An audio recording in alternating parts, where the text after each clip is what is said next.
खाटू श्याम जी का असली नाम बर्बरीक है। उनकी कहानी महाभारत काल से प्रारंभ होती है। वे घटोत्कच के पुत्र और भीम के पौत्र थे। उनकी माता का नाम अहिलावती था। उन्होंने बचपन से माता पिता से युद्ध कला सीख ली थी। वे देवी के बड़े भक्त थे। एक बार बर्बरीक ने देवी शक्ति की कठोर तपस्या की। उनकी तपस्या से प्रसन्न होकर देवी प्रकट हुई। देवी ने बर्बरीक को 3 बाण दिए, जो अपना लक्ष्य भेद कर वापस अपने तरकश में आ जाते थे। इसलिए वे अजेय बन गए। जब महाभारत का युद्ध प्रारंभ होने वाला था, तो वे अपनी माता के पास गए और कहा, माता, मैं भी युद्ध में भाग लेना चाहता हूँ। मुझे आशीर्वाद दे माते। बेटा, मुझे मालूम है तुम बहुत बड़े योद्धा हो। देवी के दिए बाण से तुम अजेय हो, पर मुझे वचन दो कि युद्ध में तुम हारे का सहारा बनोगे। हाँ माँ, मैं वचन देता हूँ। मैं प्रण लेता हूँ, युद्ध में मैं हारने वाले की तरफ से ही लड़ाई करूँगा। अपनी माँ से आशीर्वाद प्राप्त कर बर्बरीक युद्ध भूमि की ओर रवाना हो जाते हैं।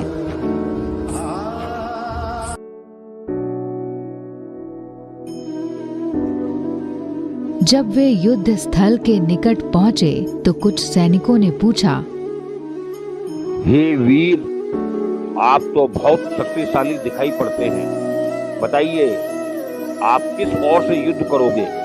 हारे की ओर से लड़ने का मैंने प्रण ले रखा है। ये बात है, तो तुम्हारी सेना कहाँ है? मुझे सेना की कोई आवश्यकता नहीं है। दुश्मन को मारने के लिए मेरे ये 3 बाण ही काफी है। मैं चाहूं तो पूरी सेना को एक बाण में ही भेज सकता हूं। हैं? हे वीर बालक, तुम्हारा नाम क्या है? मैं महाबली भीमसेन का पुत्र, घटोत्कच का पुत्र बर्बरीक हूँ। आश्चर्य से सभी सैनिकों की आंखें फटी रह जाती हैं। बर्बरीक के प्रण की खबर महाभारत के प्रत्येक शिविर में आंधी की तरह फैल जाती है। बर्बरीक ने तो सभी को धर्म संकट में डाल दिया है। उसके प्रण से सब कुछ गड़बड़ हो जाएगा। यदि पांडव निर्बल होते हैं, तो वो पांडवों का साथ देगा, पर जब पांडव विजय होने लगेंगे, तो वो कौरवों की सेना की तरफ से लड़ने लगेगा। उसके प्रण से तो युद्ध का कोई नतीजा निकलेगा ही नहीं। मुझे कुछ करना ही होगा। मुझे बर्बरीक से भेंट करनी पड़ेगी। भगवान कृष्ण बर्बरीक के पास जाते हैं। बर्बरीक तपस्या में लीन होते हैं। प्रणाम दादाश्री। यशस्वी भव। प्रभु, आपने क्यों कष्ट किया? मुझे बुला लिया होता। वत्स, मैंने सुना है तुम्हारे पास चमत्कारी बाण है। क्या तुम मुझे वो बाण दिखा सकते हो? क्यों नहीं प्रभु। बर्बरीक बाण के बारे में कृष्ण को बताते हैं। ये बाण क्या चमत्कार कर सकते हैं वत्स? प्रभु, पहला बाण जब चलेगा, तो जिन लोगों की मैं वध की कामना करूंगा, उन पर ये मृत्यु का चिन्ह बना देगा। और दूसरा बाण चलेगा, तो जिन जिन के शरीर पर मृत्यु चिन्ह का निशान है, उनका ये वध कर देगा। और तीसरा बाण? तीसरा बाण चलाने की आवश्यकता ही नहीं पड़ती प्रभु। अच्छा, क्या तुम इन बाणों का चमत्कार दिखा सकते हो वत्स? आज्ञा दीजिए, मैं क्या करूं? बर्बरीक, हम इस विशाल पेड़ के नीचे खड़े हैं। इनके लाखों पत्ते हैं। तुम इन पत्तों को ही दुश्मन सैनिक समझकर इन पर अपने बाण का प्रयोग करो। जो आज्ञा प्रभु। कृष्ण भगवान इधर उधर देखते हैं। इधर बर्बरीक बाण चलाने की कोशिश करते हैं, उधर कृष्ण भगवान एक पत्ता तोड़कर अपने पैर के नीचे रख देते हैं।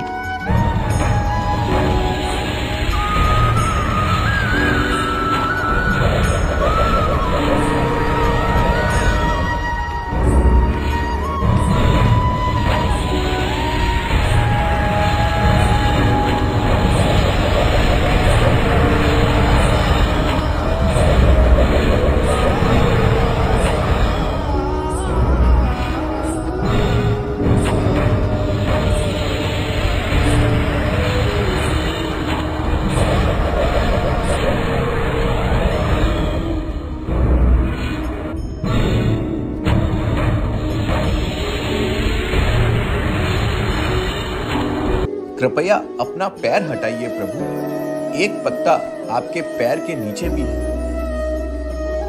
हाँ वत्स, ये पत्ता मैंने जानबूझकर अपने पैर के नीचे छिपा दिया था, वो ये देखने के लिए कि इस बाण से बचने का कोई उपाय है कि नहीं। वाकई तुम्हारे बाण तो बहुत ही चमत्कारी है, कोई भी इससे बच नहीं सकता। बर्बरी, मैंने ये भी सुना है कि तुमने युद्ध लड़ने को लेकर कोई प्रण लिया है। क्या तुम हारने वाले की तरफ से लड़ोगे? बिल्कुल सही है प्रभु। अच्छा, इसलिए तुम अभी पांडव पक्ष की ओर से लड़ने आए हो, क्योंकि कौरवों के मुकाबले पांडव पक्ष अभी कमजोर है। हाँ दादाश्री। तुम जिस पक्ष से युद्ध लड़ोगे उसका पलड़ा तो युद्ध में भारी ही होगा। कल यदि तुम्हारे बाहुबल से कौरव हारने लग जाएं, तो तुम अपने प्रण के कारण विवश होकर कौरव दल में चले जाओगे युद्ध लड़ने। हाँ दादाश्री, मैंने तो हारे हुए पक्ष के साथ युद्ध लड़ने का ही प्रण लिया है। ऐसा हुआ तो युद्ध का कोई निर्णय ही नहीं होगा वत्स। यदि तुम्हारे कौरव सेना में होने से कौरव जीतने लग जाएंगे, तो तुम पांडव सेना में आ जाओगे। ऐसा करते करते कोई भी नहीं बचेगा, बचोगे तो केवल तुम। हाँ प्रभु, मेरे प्रण के कारण तो ऐसा ही होने वाला है।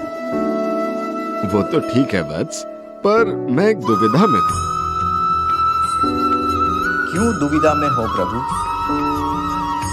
विधा ये है वत्स कि इस महायुद्ध से पूर्व चंडी एक बलि चाहती है, और बलि उसी की चढ़ाई जाएगी जो महावीर होगा। इसमें दुविधा किस बात की है प्रभु? दुविधा इस बात की है कि संसार में 3 ही ऐसे वीर हैं जिसकी बलि स्वीकार होगी। वो हूं मैं, तुम और तुम्हारे दादाश्री। प्रभु, तो देर किस बात की है? इन तीनों में से बलि देने के लिए मैं ही श्रेष्ठ रहूंगा। आप बलि दे नहीं सकते क्योंकि आपको युद्ध रचना है। दादाश्री अर्जुन की बलि ली नहीं जा सकती क्योंकि उनको युद्ध लड़ना है। प्रभु, लो यह कटार दे दो मां चंडी को मेरी बलि। नहीं वत्स, मैं ऐसा नहीं कर सकता। ये बलिदान नहीं, हत्या होगी। बर्बरीक अपना सिर काटकर कृष्ण को देते हैं। कृष्ण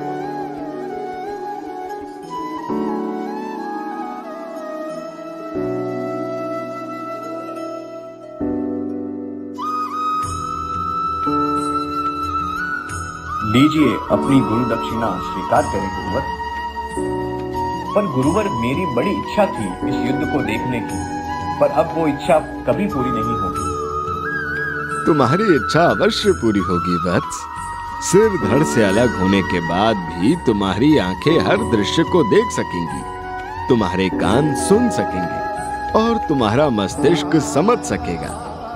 कृष्ण ने महाभारत के युद्ध भूमि के निकट सबसे ऊंची पहाड़ी पर उनका सिर स्थापित किया, जहां से बर्बरीक पूरा युद्ध देखा। जब महाभारत का युद्ध समाप्त हुआ, तो उनके अगले दिन 5 पांडव भाई बैठकर युद्ध में अपनी विजय का श्रेय स्वयं ही ले रहे थे।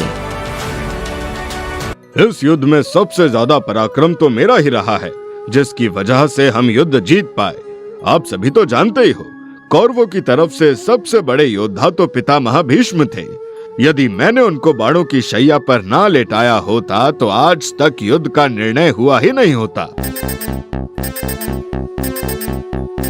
नहीं अर्जुन, ऐसा नहीं है। युद्ध का असली जड़ तो दुर्योधन था।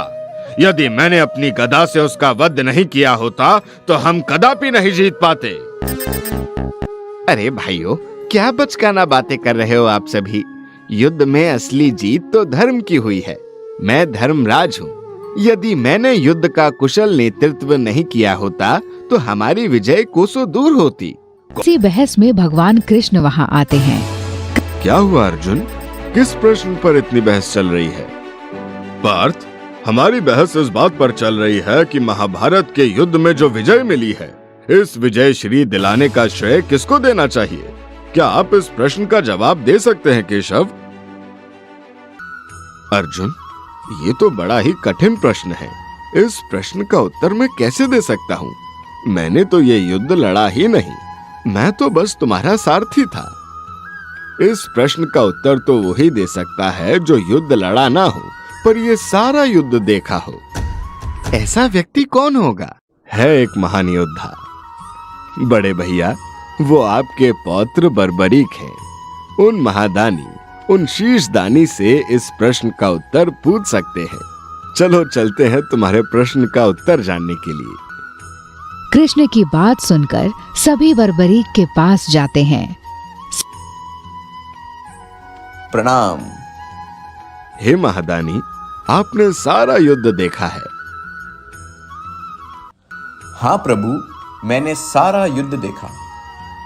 तुम्हारे पांचों पितामह युद्ध में विजय का श्रेय अपने अपने कंधों पर रखे हुए हैं। तुम ये बताओ कि इस युद्ध में विजय किसके कारण प्राप्त हुई? मुझे तो बड़ा अचरज हो रहा है प्रभु, ये सभी पितामह किस वजह से युद्ध जीतने का श्रेय ले रहे हैं? बड़े दादा धर्मराज युधिष्ठिर, आपने तो असत्य बोलकर अपने ही गुरु द्रोणाचार्य का वध कर दिया। दादा अर्जुन, आपने शिखंडी का आसरा लेकर पिता भीष्म को मृत्यु सैया पर लिटा दिया। दादा भीम, आपने गदा युद्ध में कौन से नियमों का पालन किया? नहीं, आप में से कोई भी इस युद्ध के नायक कैसे हो सकते हैं? इस युद्ध के असली नायक तो मेरे प्रभु, मेरे गुरुदेव श्री कृष्ण हैं। मुझे तो युद्ध में भगवान कृष्ण और उनके चक्र के अलावा कुछ भी दिखाई नहीं दिया। युद्ध में यदि प्रभु कृष्ण आप लोगों के साथ ना होते तो आपको विजय कभी भी प्राप्त नहीं हो सकती थी।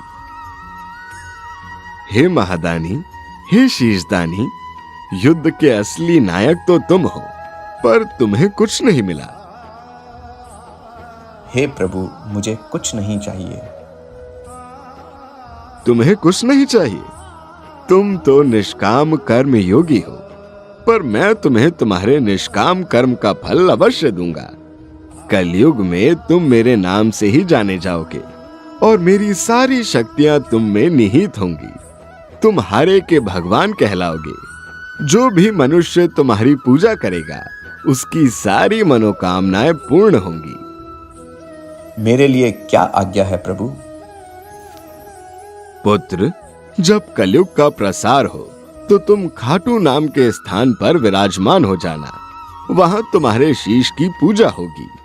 जब तक ये संसार रहेगा तुम पूजनीय और वंदनीय होगे पुत्र। तुम श्याम नाम से जाने जाओगे और हारे का सहारा बनोगे। जय श्री श्याम। खाटू श्याम जी के भक्तों, उम्मीद है ये फिल्म आपको अच्छी लगी होगी। अच्छी लगी हो तो कृपया एक अच्छा सा कमेंट कर दीजिए और वीडियो को लाइक और सब्सक्राइब कर दीजिए। जय श्री श्याम की।